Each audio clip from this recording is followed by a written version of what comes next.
반갑습니다 여러분. 핀프테자이트에 오신 것을 환영합니다.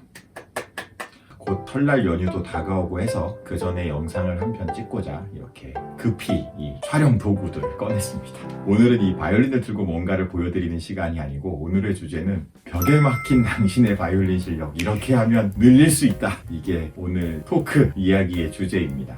서론이 길면 시간만 가니까 빨리빨리 얘기를 할게요. 우선 첫 번째를 얘기하기 앞서 사실 제가 이제 입시생들 그 중에서도 이제 이 자유곡으로 입시를 치르는 학생들 사실 이 3분 전후에 되는 곡을 준비를 해요. 짧게는 몇 달, 길게는 1년 가까이도 준비를 하고 재수, 삼수를 하면서 같은 곡을 계속 하게 될 경우, 물론 그렇게 하는 걸 저는 개인적으로 좋아하진 않지만 어쩔 수 없이 하게 됐을 경우 그 곡을 몇 년을 한다고 해도 막 늘기는커녕 점점 이 수렁으로 빠지는 그런 모습을 많이 목격을 했습니다. 근데 이제 그런 학생들이 또 우여곡절 끝에 진학을 하고 또 몇 년 만에 보게 되면 또 상당히 달라진 모습을 보게 된단 말이죠. 자, 그래서 사실 제 이 예에서 여러분들이 짐작을 하셨을 수도 있겠지만 제가 여러분들 이 벽에 실력이 막혔다고 생각하시는 첫 번째 분들에게 드리고 싶은 조언, 다양한 장르의 다양한 형태의 음악을 접할 것. 접하라는 게 들으라는 게 아니라 많이 연주를 할 것입니다. 무슨 말씀이냐면 제가 물론 개인의 기량을 발전시키기 위해서는 스케일이며 에튜드 그리고 배우는 어떤 진도의 곡들을 배우는 것이 중요합니다. 하지만 단순히 그 방 안에서 내 곡만 연습하고 있는다고 해서 느는 것 같지가 않아요. 바이올린이란 우리 특히 그 기악 그 중에서 현악 연주자들은 많이들 공감하시겠지만 오케스트라도 연주하고 또 실내악도 연주하며 다양한 형태의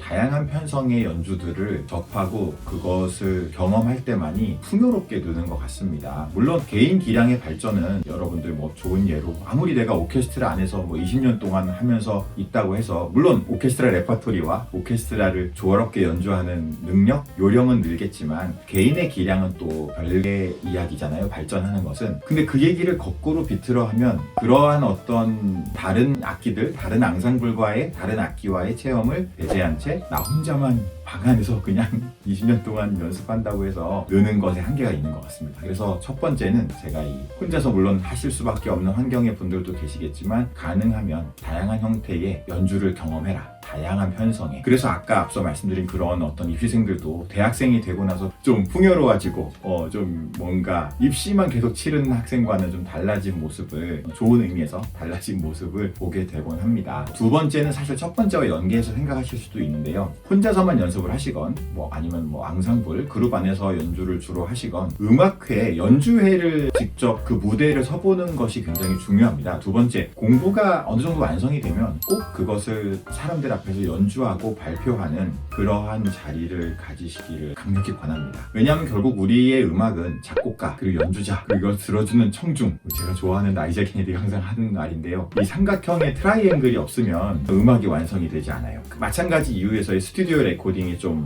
불편할 수도 있는 것이고 청중이 현장에서 들었던 어떤 라이브 음악이 그때 어떤 느낌과 좋았던 시너지가 녹음해서 가지고 집에 와서 들어보면 틀린 음정밖에 안 들릴 때도 있잖아요. 누구한테 이렇게 권해줘. 야 너무 좋은 연주야 들어봐. 야, 이게 많이 틀리잖아. 저도 사실 들어보고 녹음해봤던 경험도 해봤었고 또 누군가가 녹음해온 거 들어보라고 해서 반대의 입장이 돼보기도 했는데 어쨌든 그 사람들 앞에서 연주를 하셨을 때만이 여러분들이 음악적으로 성숙할 수 있고 또 이제 그러한 경험을 통해서 음악가들은 아마추어시든 전문가시든 성장을 하는 것 같습니다. 그래서 이 연주라는 것이 굉장히 중요한 경험이다. 꼭 연주를 해봐라 라는 이제 이야기를 말씀을 드리고 싶고 자 여러분 제가 이 세 번째 얘기를 몇 번을 찍었는지 모르겠습니다. 사실은 되게 잘 찍어놨는데 2배속으로 찍었더라고요. 그래서 아무튼 다시 세 번째는 기본기에 충실할 것과 내 수준에 맞는 곡을 연주할 것입니다. 제가 돌이켜 생각해보면 어렸을 때 제 수준보다 많이 높았던 곡을 배운 곡들은 지금 다시 해봐도 어려웠던 패시지가 그대로 어렵고 어려웠던 기억도 떠오르고 안 좋았던 습관도 다시 나오는 것 같고 여러 가지가 복합적으로 좋지가 않더라고요.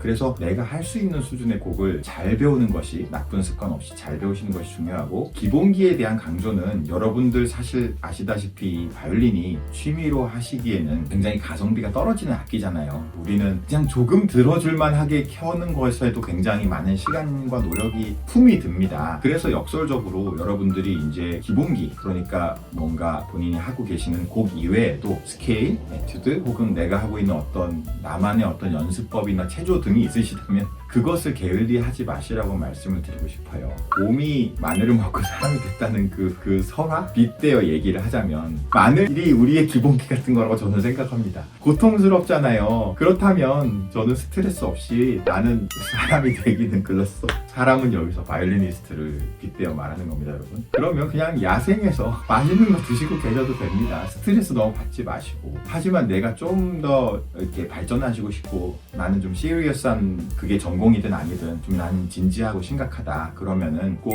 마늘을 드세요. 기본기를 정말 잊지 마셨으면 좋겠습니다. 언제나 아무리 바쁜 무언가를 곡을 배우고 계시다 하더라도 이게 제일 중요한 얘기인 것 같고, 네 번째, 기억력이 성패를 가릅니다, 여러분. 이게 정말 오늘 제 영상에서 가장 드리고 싶은 얘기예요. 무엇이든 이 기억을 어떻게 내가 얼마나 정확하게 잘 기억하고 있고 그것을 잊지 않고 구현해내느냐가 굉장히 중요한 것 같습니다. 메를린 필 같은 경우도 이제 뭐 수습 단원으로 나가 있었고 이런 많은 한국인들이 이제 있잖아요. 이 얘기를 들어보면 좋은 유럽의 오케스트라, 이제 한국에 좋은 단원분들도 많으시죠. 수석도 있으시고 악장님도 있으시고. 그래서 그분들의 얘기를 들어보면 그런 굴지의 메를린 필조차 첫 번째 리허설에는 인간적인 실수도 있고 완벽하지가 않다고 합니다. 하지만 이 정말 놀라운 것은 두 번째부터인데요. 두 번째 리허설부터는 정말 완전히 변모해서 정말 거의 완벽에 가까운 끝내주는 탁월한 연주를 한다고 해요. 저는 그래서 정말 여러분들에게 말씀드리고 싶은 것은 오케스트라를 하신다면 그 지휘자가 이야기하는 것들 우리는 잊지 않으려고 적어두기도 합니다만, 지휘자가 어떠한 음악을 원하는지, 여기서 어떤 뉘앙스를 원했는지 이런 것들을 정말 잘 기억하시는 분들, 그리고 또 이제 앙상블, 그룹을 지어서 소규모로 혹은 뭐 대규모든 소규모든 앙상블을 연주할 때 그 앙상블에서 어떤 원했던 리더가 원했던 컬러, 아니 뭐 실내악에서도 그렇고 그런 것들을 잘 기억하시고 정말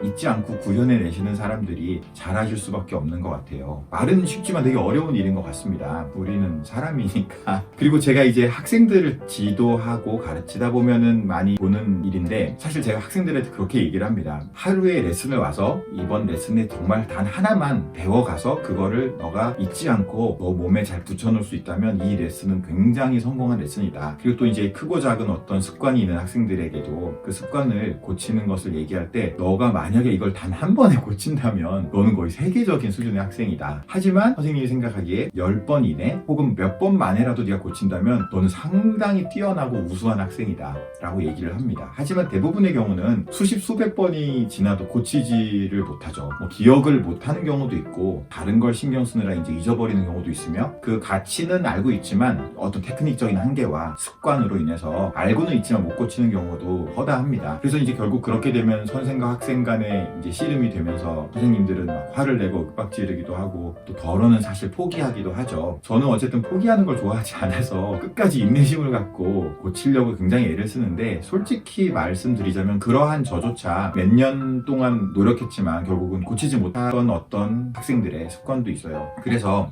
어쨌든 여러분들이 뭐 레슨을 받으실 때든 뭔가를 새로 배우실 때든 아니면 스스로 셀프 티칭을 하시든 아니면 뭔가 누군가 여러 명이 그룹으로 어떤 앙상블을 하시건 그 그룹 내에서 요구하는 바 혹은 아니면 지휘자가 원하는 것들 혹은 레슨을 받으면서 주의를 듣는 이런 것들을 잘 기억하시고 고치실 수 있거나 그거를 바로 즉각적으로 반응하실 수 있다면 여러분들은 굉장한 바이올리니스트라고 생각이 들어요. 그리고 제가 이 말미의 끝으로 덧붙이고 싶은 말씀은, 잘하고 싶으시다면 악기를 다른 분야도 아마 마찬가지가 아닐까 싶은데 약간은 좀 강박이 필요한 것 같습니다. 어떤 안 좋은 의미에서의 정신적인 강박이 아니라 그것을 해내기 위해서 끊임없이 생각하고 노력하는 어떤 일종의 강박 상태, 정신건강에 좋지는 않지만 그러한 어떤 노력과 끊임없는 추구가 없다면 여러분이 어쨌든 취미든 어쨌든 전공이시든 어떤 그 자신이 편안한 마음을 유지하면서 그냥 웬만한 수준으로 하는 것에는 한계가 있을 수밖에 없는 것 같아요. 근데 그게 저는 나쁘다는 말씀을 드리고 싶지 않습니다. 내가 즐겁고 행복한 것이 사실은 우선인 게 맞고, 다만 그 기준이나 가치가 나는 나 혼자 즐겁고 좋은 것도 좋지만 더 잘하고 싶고 사람들에게 더 아름다운 바이올린 소리를 들려주시고 싶다면 그런 어떤 좀 강박적인 노력과 어느 정도는 그